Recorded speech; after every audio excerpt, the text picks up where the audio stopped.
as I was asked yesterday and also today after the performance constantly, how does it come that you're so great dancers and musicians at the same time? I quite like to ask you to introduce yourself, also with your professional career to open that secret first of all. Let's start? Yes. Okay. I'm Manuel. I'm actually a trained ballet dancer, started with 11 years, so mainly my education is actually dance. But with about 13 years I started playing the guitar, and I really liked music, so it was always like a hobby of mine to play on the side. So I got slowly better like over the years on that level. And when Simon asked me for the project and he told me that I have to play the double bass, I was a bit like, ugh. Because I just played the electric bass before, so I had a bit of experience in the bass, but not in the classical instrument, so it was quite a challenge. But I was happy to be forced to learn that a bit more, and actually I enjoyed it very much. I was struggling a bit with the bow, but after a while I quite figured it out, at least for what we needed in the show. So some people tell me after show, like, yeah, it's really great, like you can see they have a really good technique, and I really don't have any good technique, but I somehow managed to play what we need for the show, and if no one realizes, I'm really happy. But mainly I was never trained like professional in music, so my main thing is actually dance. But I always enjoyed making music, so I guess this is kind of I'm really glad and thankful that Simon pushes us or makes it possible for us to make music on stage. For me, I enjoy it as much as dancing, so for me it's really a good balance, and I like to do both. This is my favorite. And he's extremely fast in learning instruments. I remember one moment when he's even faster. But I remember one moment when in the beginning where we were 5 people, actually there was one guy also that should have played trumpet. And then he didn't join, so we needed someone else to play some kind of trumpet. I learned to play one tone. But that can't. Yeah, and I gave it to Manuel, and he tried it for 1 hour. And he did it. Yeah, I also grew up with music, with traditional singing and folk dancing also, and then I went to the same ballet school as Manuel and as Patrick, and yeah, for me it was always something very natural to move and make sound at the same time, just the way that you need to breathe when you dance. It's I never understood why people would separate it. But then later when I got into professional education, then they tell you to shut up and just dance. Like in the ballet school that was the case, that I was always asked not to breathe so loud while I'm dancing. And in parts I was always asked not to sing while I'm dancing. And then that parts is the school in Brussels that I went to. And now finally I can allow myself to do anything I want. My name is Matteo, and it took me a while playing the violin. No, I'm actually a trained violinist. That's my main profession, and I started to dance when we started to rehearse. It was it was challenging, but I actually wanted to dance always, but I grew up on the countryside, and my mom took me to violin lessons once a week, and also my siblings, and it was always 1 hour away from our hometown, our home village. So it was like I had the choice to do between ballet and violin, and then I chose the violin, and 22 years, no, not but 18 years later, somehow I got back to my childhood dream, and yeah. But although I was running the folkloristic dance group in my hometown when I was a child, from 3 to 12, and in a tradition the guys are like doing the Schuhplatte thing, what we did, and the girls are spinning. And I always wanted to spin with the girls, but they didn't allow me, and I always did it till the trainer saw me, and then they just sent me to the boys again. That's also a good thing. Now I'm officially allowed to been more than I ever expected.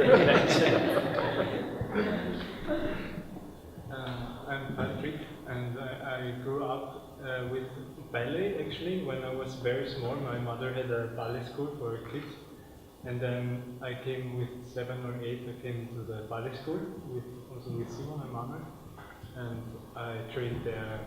I think 11 or 12 years in the ballet school. It was really long time. Crazy, yeah, it was crazy. And then, but with 12, like in the same time, like also when I was small, I started to hit things, and with 12, I started to play drums. So actually, my main music instrument is like percussion and drum set. And then in this project, I started like in the middle while rehearsing. First, we tried like maybe to have a drum or something in this piece, but then we didn't kind of find a drum or that was fitting to the piece somehow. It was quite hard, and then we said, yeah, why you don't just play the accordion? Yeah, okay. It's almost the same. Yeah. Yeah, so I learned these 3 songs in the beginning for the piece, and then somehow I understood how the instrument works a little bit. It's not so hard in this, because you always have the bass tones, and then you have one row that fits together, so you can push anything and it always sounds good. It was not that hard to do. And I really liked the instrument, so it actually was really easy to learn it also. Like, yeah, I really enjoyed. And yeah, besides that, 3 years ago I started also like I studied in the university for sound art also, that I finished last year, and that was like yeah, how you say, nachgeholt, because I always wanted to study drums, and I always had to dance ballet, and then I somehow made my dream come true afterwards, and I studied this electroacoustic music, and then yeah. And now you see your future with the accordion, I guess. Yeah, with all kinds. Yeah. I'm happy in the new piece of Simon. I will be playing the drums, so I'm really looking forward to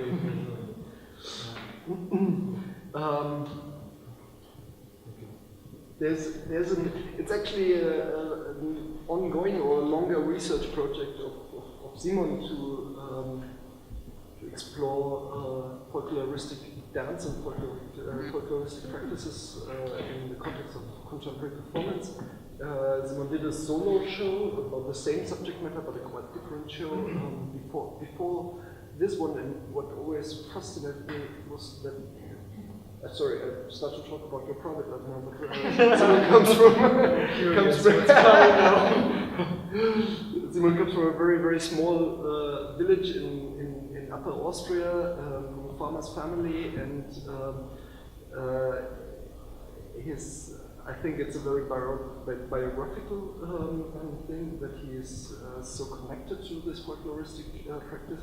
But in Vienna, I mean, many people come from small countries, from the mountains, from the countryside, and grew up with this practice. And the common habit to it is towards these traditions is rejection. They come to Vienna and they don't want to have anything to do with it anymore. And they're longing for the contemporary and for the hipness and for whatever, but certainly not folkloristic practices. Simon went the other way around. He brought a performance festival into his village in Upper Austria and kind of did programs even on the farm of his parents for the people in the countryside. So your relation towards folkloristic practice seems to be quite different to the common habit in Vienna, and maybe it's interesting to understand a bit about your impulse to explore this issue in this way, these issues in this way. Yeah. Well, if we continue with the personal life, then Sorry, no, it's fine. Too private. I think it's kind of an endless search for a home also. I mean, like what is the word? What does the word home mean? And where are what you call your roots or your identity or whatever it is? And especially now by traveling so much, and also before by getting away from home and moving to Belgium and to Brussels, I started questioning again and again what does it mean for me? Like home or roots, or is it my family? Is it this place where there is a farm? Is it a village that I lived in? Is it the country that I'm from? Is it Europe? I don't know. Or is it just wherever I am right now? Or is it inside me?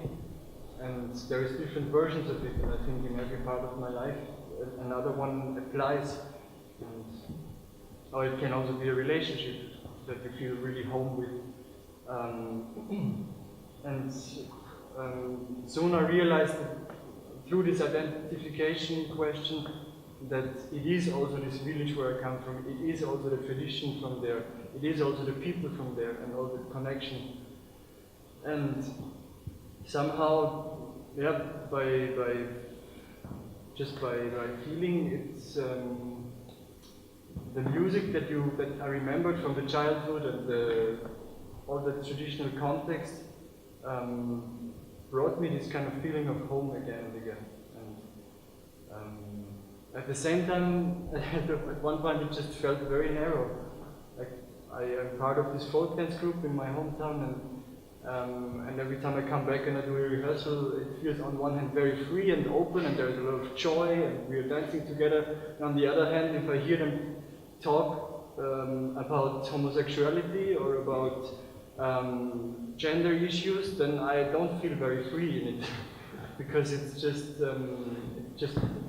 certain very unconscious habits in their language still that I cannot blame them for, but they're just there. And nowadays I find it very helpful if the people that are coming from the villages and move to the cities also take responsibility to move back again. Not maybe live there, but to exchange from time to time if you are ready in your life for that. Because otherwise, what I realize in my village is that it gets too closed again. It's only the people that are there for forever, they just mingle, and no fresh air and blood. And yes. But I mean, this piece premiered in Vienna, and but you were touring it also in very small places in Austria.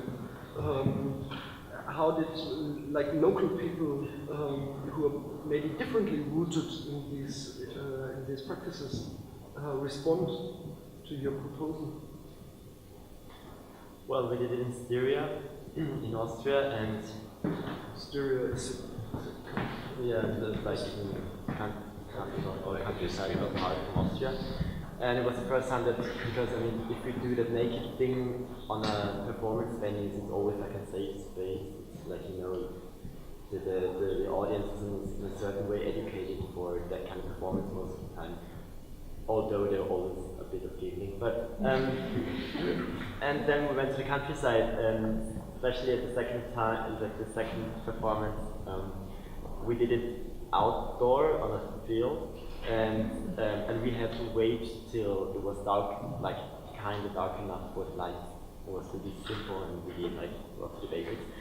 And there was a bar, and the people started to drink. And before the show, and we waited, and they got drunk and more drunk, and that was, I really remember the best, or like super well. You know, like 2 rows of 40-year-old women, and they were just giggling through the whole piece because we were naked and they see penises, and I was like, okay, that's weird, but the good thing was that always at the end, they were super positive. Also, not about nakedness, more about the topic and how we deal with gender roles and masculinity in traditions. And they, of course, and they see the pictures we try to show, they relate to the dance moves because they know it from the traditions. So it's always ended up good. Although there are also, my mom, for example, she has a festival on the countryside, and she wanted actually to invite us, but the whole village was like, no, they're naked, no way. So, I mean, I also had an issue with my parents. I got a censorship from my parents also that I was not allowed to show it for 3 years. Now this year it's finally, now they understand the message behind it. Because before they only saw their own son naked on stage. That was it. They couldn't really see beyond that. And then when I saw it the second or third time, then they came to me and they were like, okay, now we understand what you want to say. It's fine, you can show it. Like we stand behind it. In your hometown? In my hometown, yeah. But before they really didn't want me to play in my hometown because of course they were, what would the people in the hometown say, no? All their friends and teachers of my primary school. The priest. Horrible. But there was also one funny incident in Styria because there was one older woman sitting in the audience and she told us afterwards she really had a problem with the nakedness. When we started being naked on stage that she wanted to leave actually. They even called her Mrs. Bishop because she was so Catholic.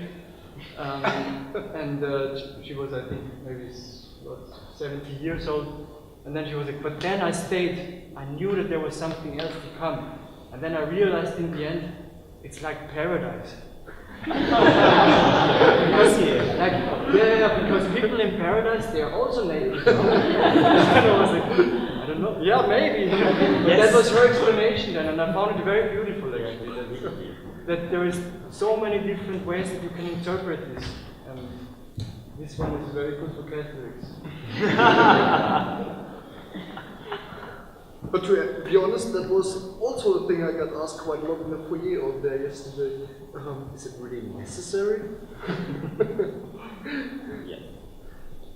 Yes. Yes, it is. It's necessary.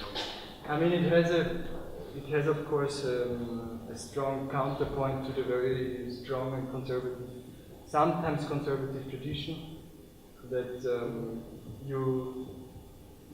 or it was for me at least a good way to break these kind of rules.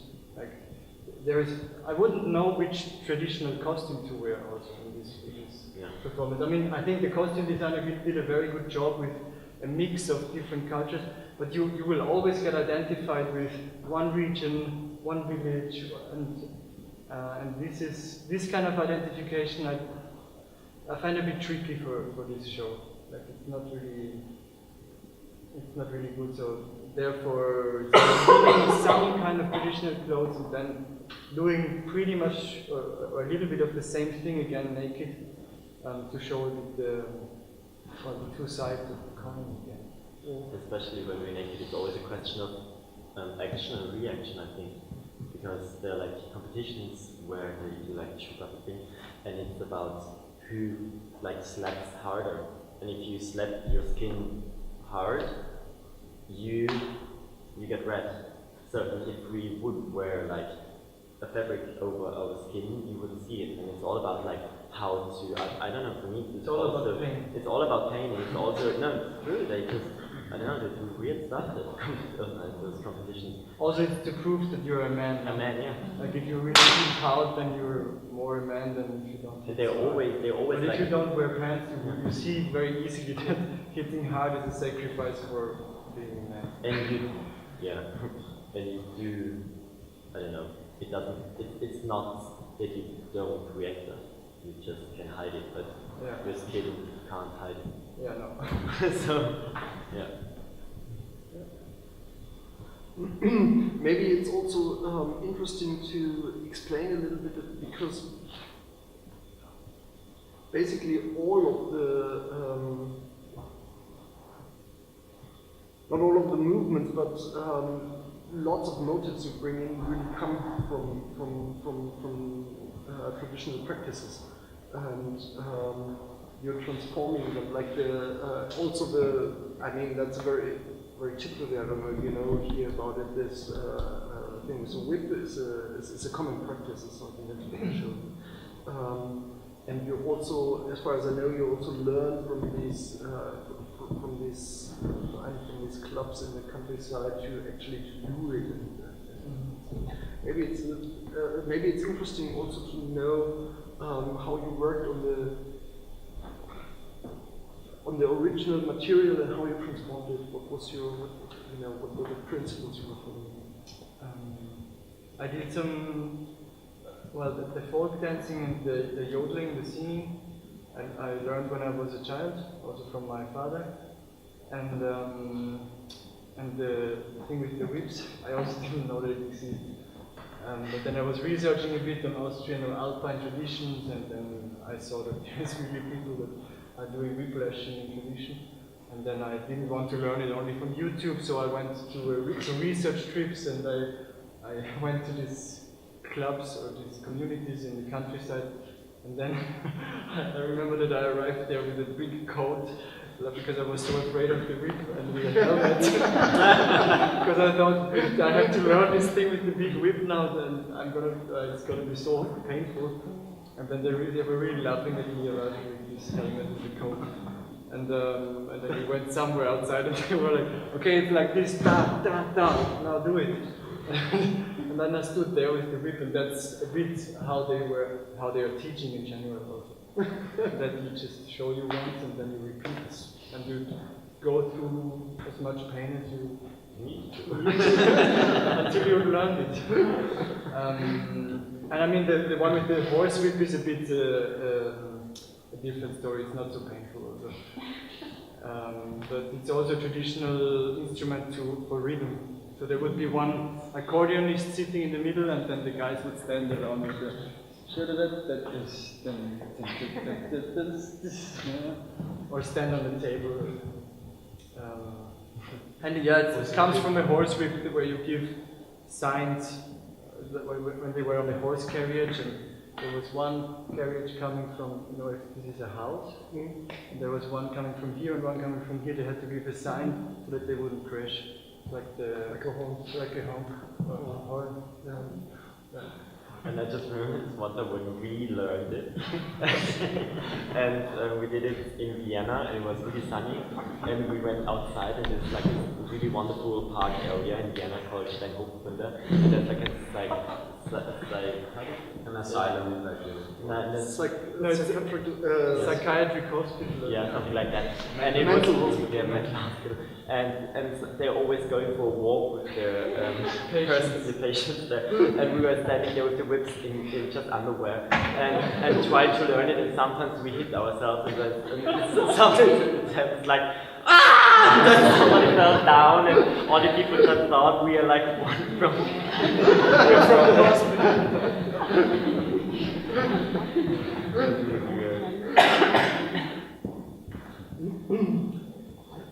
Fond memories.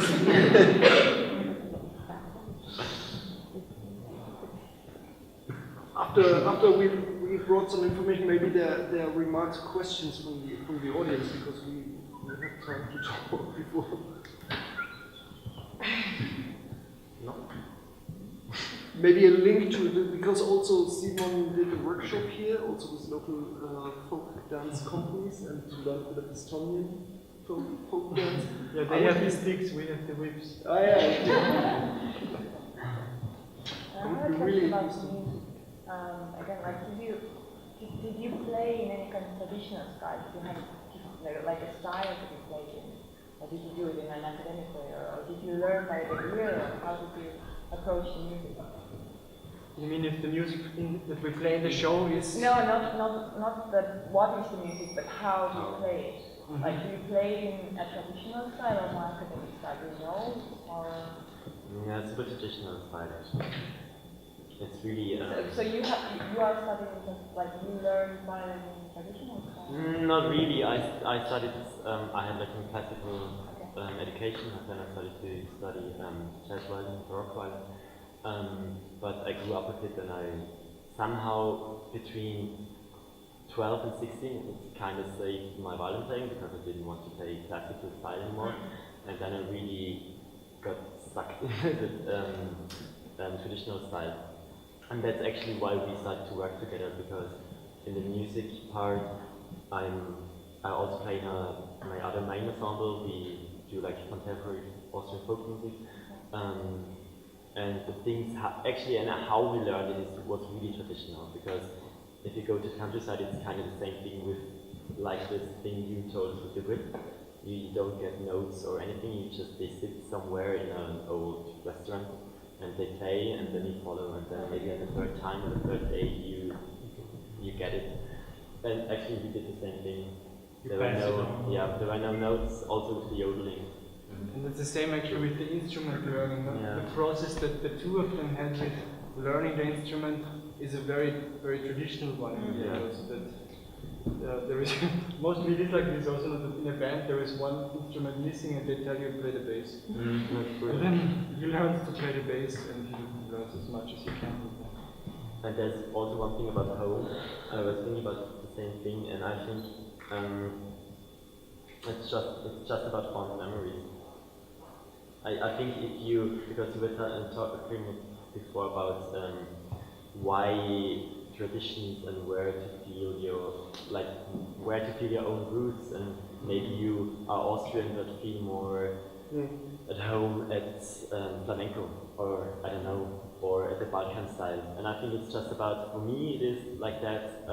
I do love folk music so much because I have so many great memories when I was like 15, 16, playing with friends through the whole night, and if the same thing happened, or it would happen to me with, I don't know, with Scandinavian folk music or Irish tunes, I think then I would feel super home at Dublin or Denmark. But at the same time, I have to say, the more traditions I get to know now, the more I feel at home with any kind of traditional music. That's Meanwhile, interesting.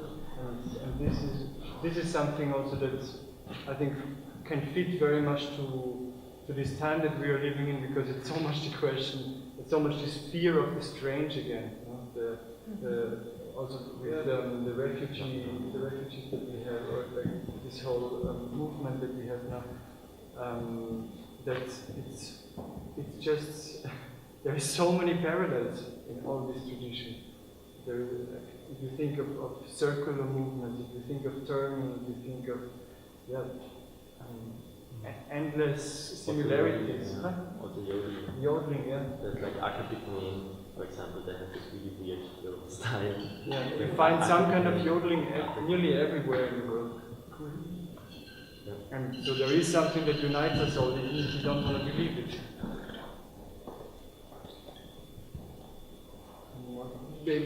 Yeah, I have one question.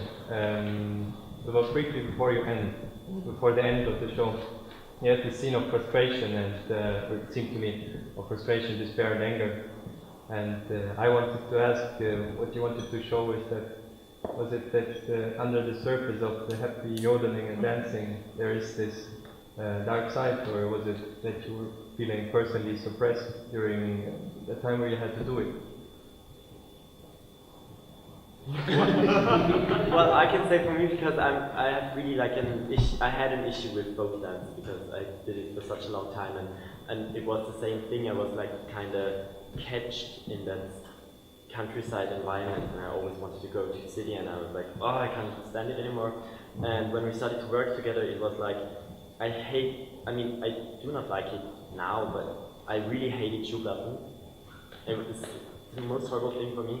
And it was like a therapy for me. And then when we premiered the piece, I kind of realized that the whole piece is more like an autobiographical thing for me, because it really starts traditional-wise. Then there's this like really weird part of my youth for me, like getting super weird in the village, and then just that one really small point before you kind of are totally okay with the whole thing and you accept it.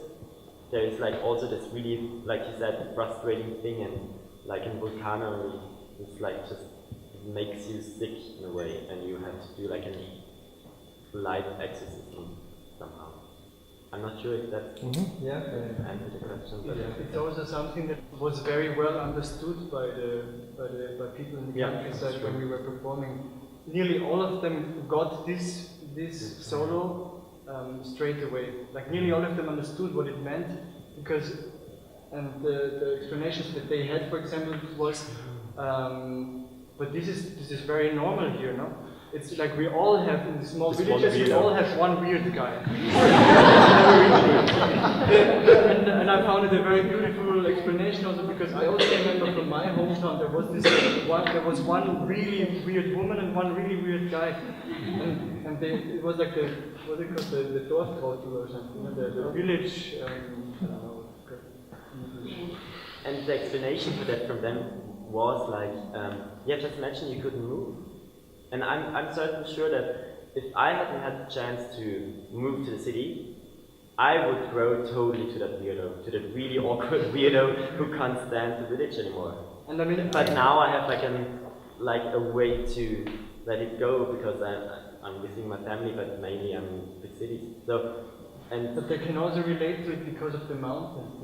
yeah, that's true. Because we were like, if I have to stay here the whole year and all these mountains over me, and I'm living in this small valley with these small people, with the same people all my life, and they're all a bit like this. I mean, that was their explanation, not mine. Just then they all could really relate to getting crazy. You know, if you do this for your whole life. You Maybe don't we have will- mountains here, right? Yeah. Maybe it's easier in countries without mountains. I'm pretty sure you have weirdos. Well, actually the first part what I want to say is a comment and the other one is a question. I think first of all the comment would be that I think that this extraordinary piece is really open for interpretation. That's good. And for me it was about stripping the more sanitized version of folk culture and coming down to more primal levels, like ritual and also discovering the inner jungle, kind of what probably this guy mentioned as frustration, coming to these more primal instincts. And what I liked about it, how you mingle these two things, questioning the gender roles, for example, how you combine ritual, like this dervish dance, you know, with the skirts, like rituals, and at the same time military marching and giving commands, like that it sounds to me. So it was, about doing away with this traditional folk dance, folk music that can be a little bit stale or old-fashioned, almost stripping it down, like getting rid of it, like a butterfly from a cocoon, coming down to more primal things in yourself, discovering what it's about to be a man. First of all, to look at the other person as a man for the first time. So, whether you agree with me or not, it's just an interpretation, but a good piece is the one that allows interpretation. And now, my question actually is that I know, Simon, that you are working on your new piece. Am I right? Can you say a few words about it? What it's going to be, if it's not a secret, because we're curious and we'll definitely would like to see more of your work, guys. So, can you say a few words about it? Yeah, the two of them, they will be in the new work, Manuel and Patrick. And the working title for now is Oh Magic, Where Are You? So it will probably be a work on magic, but in a general way, like the magic that you can feel with, for example, theatrical effects like light effects, sound effects, but also the magic that you can feel when there is, for example, a pianist on stage and playing a really magical piece of music where you don't know what's going on, but there is something else traveling through space and time to you and bringing you in another kind of atmosphere. So it's about magic in pure forms and magic in very overloaded technological based forms as well. I don't want to spoil it. Okay. But there will be a pianist, there will be a drummer, there will be a non-organic performer, controlled by an organic performer. Or the other way. Yeah. No, it's a confrontation with technology also. So there might be some robots on stage, and it will probably be this kind of band of organic and non-organic performers playing together, as far as I see it now. But it all can change still, and yeah, it's a bit about this fear of technology also, like that we are surrounded with, I guess. Maybe some of you have already a vacuum cleaning robot at home or a lawnmower robot or something. They will take over the world for sure. Big backpack.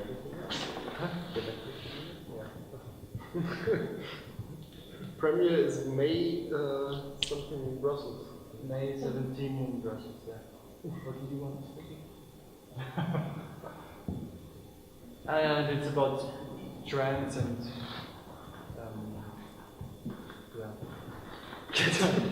yeah, rituals again. Are there any other questions? As we are looking already into the future, I think we should look into the closer future, maybe at the bar. Otherwise I would finish this talk. We will still be here, so you can come to the bar and ask some questions. Thank you very much for coming.